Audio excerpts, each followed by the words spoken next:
thought I would pop in and do a video on YouTube. I have been doing videos, but they've been in the private group on Facebook, which I will put a link for in the comments.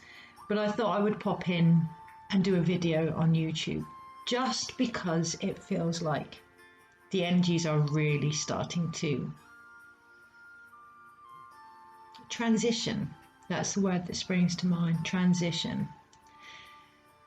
And that I can feel in my sacral, almost much as we've wanted it, can really unnerve us because we know that things won't be the way that they were, but we're unsure of how things will be. And with that comes the biggest question, am I ready? Which underneath that, just get rid of that pop-up, attention, which underneath that comes the original question of, am I enough? Yeah, everything we doubt, everything we question comes down to, am I enough? Okay, so am I ready for this new job? Have I done enough training? Am I enough? Am I ready for this new relationship? Have I done the work on myself? Have I healed? Am I enough? Am I ready to step forward now? Am I protected? Am I safe? Am I at risk of catching the virus or falling poorly? Or are we actually ready? Have we done enough? Are we enough? So it's a real, almost deep-seated, conscious, collective question. I'll just see if I can mute that. That's my notifications. And no, I can't. So that feels really relevant that I can't actually mute the notifications. So paying attention to these questions that are coming up for us from now, especially over the new moon. Have we done enough? Now, this morning in the private group on Facebook, every day I do guidance with the tarot, and every day I tune in, but I don't actually look at the card. That way I get a genuine insight rather than my understanding. It comes intuitively, so I don't get confused by the meanings of things or try and understand the card. It is based on what I feel, which again feels relevant. A lot of things are going to be coming in over the next few weeks, and we are going to want to understand everything. In truth, the human vessel can only comprehend so much information in one go, so it's about taking what you feel and trusting that that is enough. That is enough information for you to act on. Okay? Now,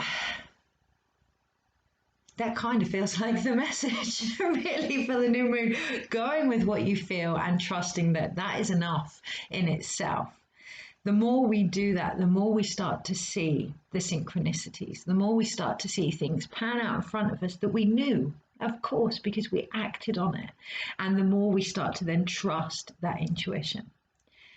There feels like a balance between what we know and doing what we know.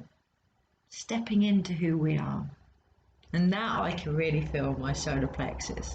We can talk about control and we can talk about having our power taken away from us, but ultimately the biggest, not culprit, but the biggest example of that is when we don't do what we feel we need to do. We are our biggest judge. We are our biggest jury, and we are our biggest executioner, really, because we stop ourselves from acting on what we know in our solar plexus. So control can only be given away if we let it be. Obviously, there are times when we are unsure of what's actually occurring and we don't know what we've done. We don't know that we've let go of that control or that we've given it away. But when we are aware of our control being taken, we can actually bring that back and decide how we react. And that's how we regain that control. We decide how we act on the information that we're given. So whether that's media information, whether that's friends, loved ones, or our emotions, we decide how we react. And that I can really feel in the heart center, which feels like it's really opening up over the next few weeks, along with the root chakra. I really feel that trying to open. And the messages from our heart being what grounds us, and that coming from being grounded in our heart. So that infinity cycle within us, that heart knowledge, that body intelligence. We've forgotten that. As the years have gone on as a species, and it can start with something as simple as a child being told to eat something that you didn't actually want to eat. That can be that we're picky eaters, but it can be our body's intelligence saying we don't want that.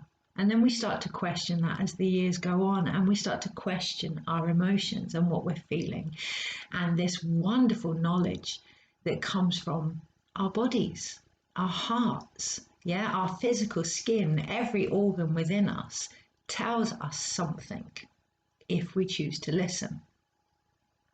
That can be difficult because sometimes we don't want to know what our body is saying. Mine in particular doesn't like junk food, doesn't like alcohol, doesn't want me to go back to smoking, which I quit in November. And yeah, that can be really difficult when we don't always like the message that we're receiving. And that's choice, that's up to us. How we act on that is entirely up to us. But the messages can and often do get louder. It's bringing it back now and acknowledging this wisdom that we have, stepping quite literally into who we are. Now that can be on an emotional level, that can be on a physical body level, that can be on a soul level. And what I'm hearing is actually on all levels.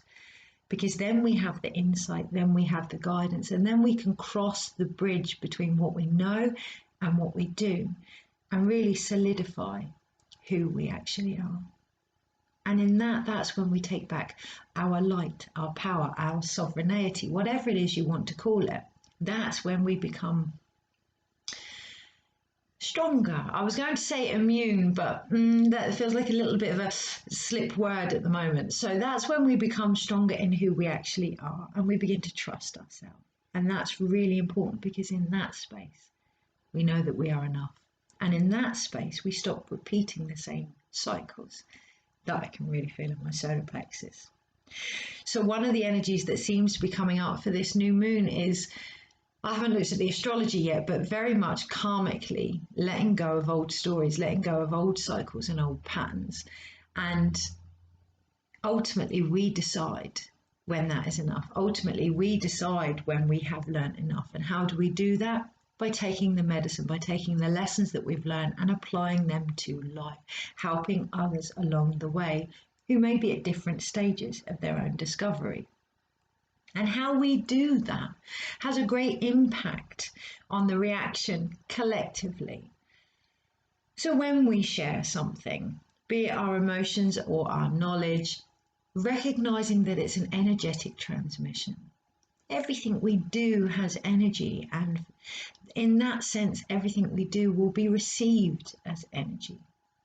So recognizing what transmission you are giving off, either by watching the reaction of others or by feeling it first, filtering it, letting it come through you, letting it sift through your own triggers, your own work, your own healing that may need to occur, so that when we finally share that energy, that knowledge, that wisdom, it's love. That's what I'm hearing. We finally share love.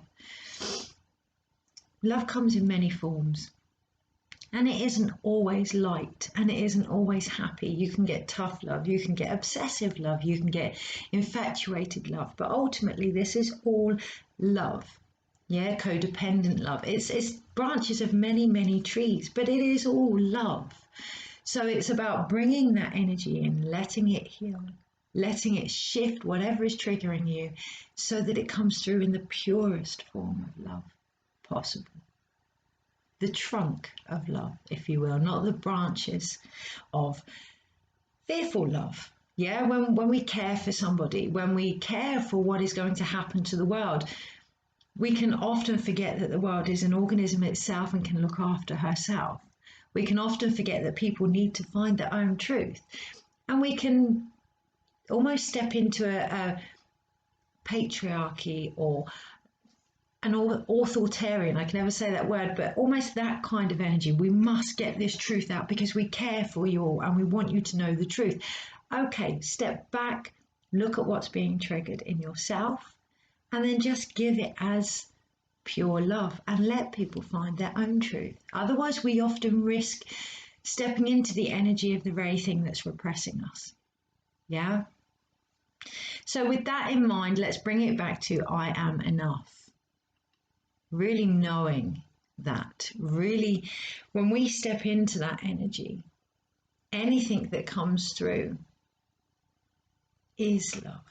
It is pure. It is a transmission that is one of peace, that is one of healing, not ignorance, awareness, but awareness on a compassionate level also, awareness of the whole journey, of everything that is going on. We become the sacred witness. We become the midwife of the births that are occurring, rather than trying to push for people. That is very disempowering. Let me just get rid of that pop-up for all involved. So that brings me back to the tarot and how I use the tarot. And this morning, tuning into the tarot, I actually received the Emperor and the Eight of Pentacles. And at first it felt individually, for a message for myself, regarding how much work I've actually done over the last 8 years or more, over a decade, and stepping into the Heyoka energy that I can really feel trying to come through. Collectively, being the Emperor year as well, that really felt relevant. And what do Heyoka energies do? They question. They are from the space of the West. They are the thunder beings. They are from the place of the release of ego. Yeah, the ability to walk between what was and what is to come. They're from the energy of the shaman. So taking that energy forward, questioning everything, including our own questions, until there are no questions and there is peace. This is the crazy energy that feels like it's trying to come in over the new moon. So to try and make just intellectual sense of something, yeah, you're going to get just intellectual responses back from the mind, which is going to be ego related. If we try and make sense of something from the heart alone, then we are going to get emotional responses from that as well. So it's about combining all aspects of our body now and asking the question almost with our body, how does that feel to me? What is that bringing up for me? Going through that and then sharing what comes through, and it could be very small. But again, it is knowing that less is more. We can share small and it can change somebody's life. Without being cliche, a smile in the street could save somebody that is about to end their life. Yeah, so knowing that every impact, every act that we do, no matter how small, has a massive ripple effect. That feels so important this new moon. Because in that we know that we are enough. There is nothing then to prove anymore. It doesn't have to be this grand act. We are enough in whatever we do. So I'm going to pull one card just for that kind of energy. Although I'm feeling really drawn to look at what I've got here. Yeah, and I've got a few sprays here, and one of them is upgrade and expansion. The other one is the Magenta bridge, heaven to earth, and the other one is guidance and insight. So really taking what you feel, observing it, question it by all means, but observing it through your whole system. Is it your truth? Then bring that down and expand into that truth. Yeah, for me, my own ego often tries to humble me to the point where I share nothing, where I do nothing, where, I can't possibly be linked to Heyoka energy. That's just right up there. And that's what my ego does. It tries to bring me right down. So the ego can work both ways, but it's about really stepping in now to that insight that we know, that energy that is ours, stepping into that truth without needing it proved by others around us, and just walking that path, bringing our souls down now to heaven and birthing them. Yeah, expanding, really expanding. So I will pull one card, although watch how many times we need the same thing proven over and over, because sometimes insight can actually dilute the message. It's great to have coincidences and synchronicities. But if they start becoming just in the mind, yeah, we can end up questioning what we already know. Yeah. And it's almost time to move forward from that, because the cards that I've pulled are the Nine of Wands and the Six of Swords. So really looking at why we need to keep defending our truth. If we defend our truth, it's because we are questioning it, whether it's from outside environments or ourselves, because they are ultimately one and the same thing. If we are continually defending, we are defending our truth from a place of injury, of trauma. So it's looking at that, and we're nearly there. The nines suggest we are nearly there.